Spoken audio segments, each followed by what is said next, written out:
மாண்புமிகு தமிழக முதலமைச்சர் விஜய் சாருக்கு தான் போய் சேரும். ஏன்னா அவர்கள் தான் இந்த திட்டத்தை கொண்டு வந்தார். மக்கள் மனசில் போய் பதிகிறதுக்கு நான் ஒரு அணிலாக இருந்து பெண்கள் பாதுகாப்புக்கு நானும் நீங்கள் உங்கள் பொண்டாட்டிங்கள்ட்ட அடி வாங்குவீங்க, செருப்பால் அடிக்க உங்கள் பொண்டாட்டி, உங்கள் பசங்களாம் விளக்க மாத்திர அடிப்பாங்க, உங்களுக்கு ஒரே ட்ரஸ்ட் ஆகி போயிடும். விஜய் சார், உங்களுக்கு ஒரு தாழ்வான வேண்டுகோள், இந்த மாதிரி படங்களுக்கு நீங்கள் தமிழக அரசு விருது தரணும். ஏன்னா இப்போ நீங்கள் கொண்டு வந்திருக்க இந்த சிங்கப்பெண் திட்டம் அதற்கும் இந்த ஆட்டி படத்திற்கும் ஒரு சம்பந்தம் இருக்குது. அப்படி சம்பந்தம் இருக்க மாதிரி இதோட கதையே இருக்குது. ஏன்னா 1880 நடந்த ஒரு உண்மை சம்பவம் தான் அப்போ உள்ள சிங்கப்பெண்களாக மாறிய அந்த உண்மை சம்பவத்தை தான் இந்த ஆட்டி படத்தில் இசக்கி கார்வண்ணன் அவர்கள் தயாரித்து இந்த படத்தை கொடுத்துருக்காரு. ஸோ அனைவருக்கும் என் மனமார்ந்த நன்றிகளையும் வாழ்த்துக்களையும் தெரிவித்துக் கொள்கிறேன். அப்புறம் இன்னொரு முக்கியமான விஷயம், நான் சிங்கப்பெண் காஸ்டியூமில் வந்தேன். அது பயங்கர வைரல் ஆச்சு, ஒரு ட்ரெண்ட் ஆகி போச்சு. ஸோ அந்த ட்ரெண்டு பண்ண அனைத்து நல்ல உள்ளங்களுக்கும் என் மனமார்ந்த நன்றி. இந்த பெருமைகள் எல்லாமே மாண்புமிகு தமிழக முதலமைச்சர் விஜய் சாருக்கு தான் போய் சேரும். ஏன்னா அவர்கள் தான் இந்த திட்டத்தை கொண்டு வந்தார். மக்கள் மனசில் போய் பதிகிறதுக்கு நான் ஒரு துரும்பாக ஒரு கடுகாக இருந்திருக்கிறேன். இந்த நன்றி நன்றி நன்றி. இந்த தமிழக அரசிற்கு நானும் ஒரு அணிலாக இருந்து பெண்கள் பாதுகாப்புக்கு நானும் ஒரு சப்போர்ட் பண்ணுறேன் அப்படின்னு நினைக்கிறப்போ அது எனக்கு ஒரு மனசுக்கு ரொம்ப சந்தோஷமாக இருக்குது. ஏன்னா இன்றைக்கி சின்ன குழந்தைகள் முதல் பல பெண்களுக்கு பாலியல் தொந்தரவு எதுவும் வரக்கூடாது என்ற ஒரு நோக்கத்தில் மாண்புமிகு தமிழக முதலமைச்சர் ஐயா விஜய் அவர்கள் இந்த திட்டத்தை கொண்டு வந்திருக்காரு. அதே மாதிரி கதை அம்சம்தான் இந்த ஆட்டி படத்துலையும் இருக்கிறதுனால தான் அந்த ஆட்டி படத்திற்கு நான் சிங்கப்பெண் அந்த காஸ்டியூமில் வந்தேன். ஸோ இதுதான் காரணம். நீங்கள் இதை வேறு மாதிரி ட்ரெண்டு பண்ணிகிட்ருக்கீங்க. ஆனால் யார் என்ன சொன்னாலும் சரி, நான் தமிழக முதலமைச்சர் விஜய் சாருக்கு சப்போர்ட் பண்ணிட்டு தாங்க இருப்பேன். புரியுதுங்களா? அது யாரும் தடுக்கவும் முடியாது. புரியுதுங்களா? நீங்கள் தானேங்க மாற்றம் வேணும்னு எதிர்பார்த்தது.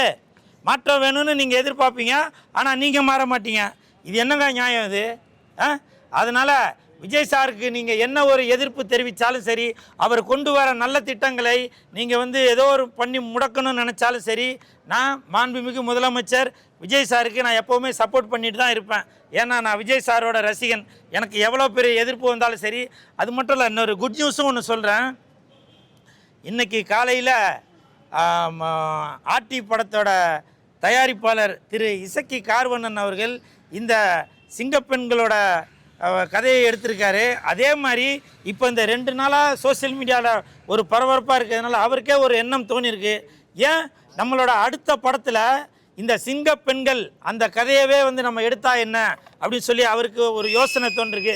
நன்றி நன்றி நன்றி. பாருங்கள், சொல்லும்போது கூட விசில் அடிக்குது. விஜய் சார், நீங்கள் தூண்லேயே இருக்கீங்க, துரும்புலேயே இருக்கீங்க. டிவிக்கு தூண்லேயே இருக்குது, துரும்புலேயே இருக்குது. ஜெயிலுக்கு போடுங்கன்னு கூல் சுரேஷை ஜெயிலில் போகிறது உங்களுக்கு அவ்வளோ சந்தோஷமாங்க?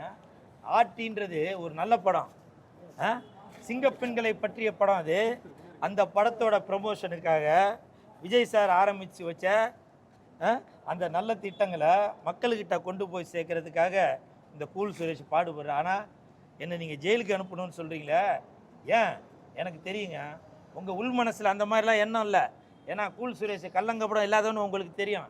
ஆனால் நீங்கள் ஜெயிலுக்கு போகணும்னு சொல்கிறது என்ன காரணம்னா, உங்களுக்கு இன்ஸ்டாகிராமில் வியூஸ் நல்லா வரணும், சப்ஸ்கிரைபர் நிறையா வரணும், அதுக்கு தானே நீங்கள் ப்ரமோஷன் பண்ணணும். அந்த கடைக்கு போய் ப்ரமோஷன் பண்ணணும், இந்த கடைக்கு ப்ரமோஷன் பண்ணணுன்னு.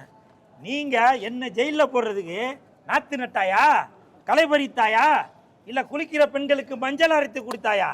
மானங்கட்டவனே அப்படின்னு நம்ம இவர் கட்டபொம்மன் சார் பேசியிருப்பார். நான் அதை பேசுகிற அளவுக்கு எனக்கு தகுதி பத்தாதுங்க. ஆனால் ஒன்று மட்டும் சொல்கிறேன், நீங்கள் என்ன ஜெயிலில் போடணும்னு சொல்கிறீங்க. என்ன ஜெயிலில் போட்டாக்க உங்களுக்கு தாங்க நஷ்டம், உங்களுக்கு தான் நஷ்டம். என்ன ஜெயிலில் போட்டால் உங்களுக்கு தான் நஷ்டம், என்டர்டெயின்மெண்ட் கிடைக்காது. நீங்கள் உங்கள் பொண்டாட்டிங்கள்ட்ட அடி வாங்குவீங்க, செருப்பால் அடிக்க உங்கள் பொண்டாட்டி, உங்கள் பசங்களாம் விளக்க மாத்திர அடிப்பாங்க, உங்களுக்கு ஒரே ட்ரஸ்ட் ஆகி போயிடும். புரியுதா? கவர்மெண்ட்டுக்கு தான் காசு கொடுப்பீங்க அப்புறம். புரியுதா? அதனால் எதுவாக இருந்தாலும் கூல் சுரேஷ் உங்களுக்கு சப்போர்ட் பண்ணுறதுக்காக, உங்களுக்கு ஒரு மன நிம்மதிக்காக தான் அந்த கூல் சுரேஷ் பாடுபடுறது. என்ன போய் ஜெயிலுக்கு அனுப்பணும்னு சொல்கிறீங்களா? கொலை மிரட்டல் எதுவும் வந்துச்சானே? கொலை மிரட்டல் கொடுக்குற அளவுக்கு கொலை மிரட்டல் கொடுக்குற அளவுக்கு கூல் சுரேஷ் ஒன்றும் அவ்வளோ பெரிய அப்பா டக்கர் இல்லைங்க. அப்படின்னு சொன்னால் ஓடி போயிடுவேன். புரியுதா? அப்படி வாயில்லாத பூச்சிங்க. நான் வந்து அதுக்கெல்லாம் சரிப்பட்டு வர மாட்டேன். அதனால் தயவு செஞ்சு நான் வேணால் விவரம் இல்லாமல் பேசலாங்க. நீங்கள் ரொம்ப விவரமாக பேசுகிறீங்களா? சொல்லுங்கள். ரொம்ப விவரமாக பேசுகிறீங்க. போங்க ரீல்ஸ் எடுத்து என்ன மாதிரி இழிச்ச வாயினா இருந்தாக்க திட்டுங்க. வேறு யாருன்னா புளிச்ச வாயினா இருந்தால் உங்களுக்கு சப்பு சப்புன்னு வைப்பாங்க இல்லையா? நிற்கட்டுங்க. ஏன் அவர் ராகவா லாரன்ஸ் மார்டின் நிற்கட்டும், அப்புறம் கேபி பாலா நிற்கட்டும், கூல் சுரேஷ் நிற்கட்டும், எல்லாருமே நில்லுங்க. யார் நிற்க வேணான்னு சொன்னால் எல்லாருமே நில்லுங்க. உங்களுக்கு இழிச்ச வாயன் கூல் சுரேஷ் தான் இல்லையா? ஏன் நீங்கள் ஒரு படிக்கட்டு வைக்கிறீங்கன்னா எதுக்கு? போய் உச்சம் தொடுறதுக்கு தானே. அந்த ஐடியாவில் தானே எல்லாரும் பிளான் பண்ணுறது. எல்லோரும் நில்லுங்க. ஏன்னா ஒரு சாதாரண மனிதர் கூட எம்எல்ஏ ஆகலாம் அப்படின்னு நிரூபிச்சுட்டு காமிச்சிருக்கவர் தான் மாண்புமிகு தமிழக முதலமைச்சர் விஜய் சார் அவர்கள். அதனால் யார் வேணாலும் எலெக்ஷனில் நிற்கலாம். ஆனால் யாராக இருந்தாலும் மக்களுக்கு நல்லது செய்யணும்.